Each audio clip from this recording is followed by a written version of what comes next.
दहो मनावा से मनावा के जुड़े दहो छिटा जवानी के उड़े दहो मनावा से मनावा के जुड़े दहो आज सुत न तबरिया तान की टूट जाए राजा जी, टूट जाए राजा जी तुम साजा मान के, टूट जाए राजा जी तुम साजा मान के।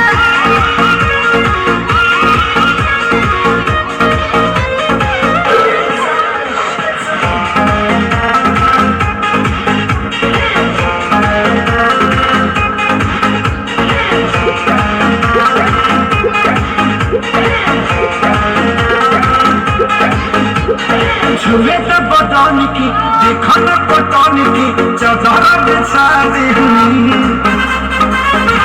पलंग जी अंगूरी बनाती होनी, पलंग पर झुलवा झुलाती होनी।